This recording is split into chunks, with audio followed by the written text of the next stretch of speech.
സാമ്പ്രാണിക്കുടിയിൽ ചെന്ന് ബോട്ടിലൊക്കെ കയറി വെള്ളത്തിലൊക്കെ കുത്തി മറിഞ്ഞതിന് ശേഷം നല്ല ദാഹമായിരുന്നു. അങ്ങനെ പിന്നെ ഞങ്ങളുടെ ഈ കാണുന്ന പയ്യന്റെ അടുത്തോട്ട് ചെന്ന പാട്ട് ഒരു കുലുക്കി സർബത്ത് പറഞ്ഞു കേട്ടോ. അങ്ങനെ കുലുക്കി കുലുക്കി വന്നപ്പോഴത്തേനും സംഭവം പണി പാളി. വേറൊന്നുമല്ല, മുകളിൽ വെച്ച ഗ്ലാസ് ശരിയായ രീതിയിലല്ല വെച്ചതെന്ന് തോന്നുന്നു. അതുകൊണ്ട് തന്നെ താഴെ ഇരുന്ന കുപ്പി ഗ്ലാസ് പൊട്ടി കേട്ടോ. അപ്പൊ അത് കണ്ടപ്പോൾ നമുക്കും വിഷമം വന്നു.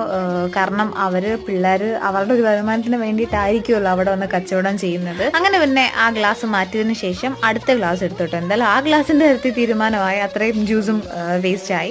പിന്നെ അടുത്ത ഗ്ലാസ് എടുത്തു. അതിനകത്ത് ചേർക്കേണ്ട സാധനങ്ങളെല്ലാം ചേർത്തതിന് ശേഷം അടുത്തതും കുലുക്കാനായിട്ട് തുടങ്ങുമ്പോഴത്തേനും ആ ഒരു കുപ്പി ഗ്ലാസ്സിന് ചേർന്ന വിധത്തിൽ വേറെ ഗ്ലാസ് ഒന്നും ഇല്ലായിരുന്നു കേട്ടോ. ആദ്യമേ ഒരെണ്ണം എടുത്തു, അത് ചെറുതായിരുന്നു. പിന്നെ ഒരെണ്ണം എടുത്തു, അതും ചെറുതായിരുന്നു. പിന്നെ ഒരെണ്ണം എടുത്തു, വലുതായിരുന്നു. അവസാനം പിന്നെ ആദ്യമേ എടുത്ത് ആ വലിയ ഗ്ലാസ് വെച്ച് തന്നെ ചെറുതായിട്ട് കുലുക്കി തന്നു. ഞങ്ങൾ പറഞ്ഞ കുലുക്കിയൊന്നും വേണ്ട, ജസ്റ്റ് ഒന്ന് ആറ്റി തന്നാൽ മതി എന്ന്. പിന്നെ അവന്റെ ഒരു തൃപ്തിക്ക് വേണ്ടിയിട്ട് അവൻ കുലുക്കി തന്നെ ആണ് കേട്ടോ തന്നത്. പിന്നെ ഇത് കുടിക്കാനായിട്ട് ഇവിടെ ഒരാൾ തയ്യാറായിട്ടിരുന്നായിരുന്നു കേട്ടോ. അപ്പൊ എന്ത് ഇവിടെ ഇത്രയുള്ളൂ. Tata by.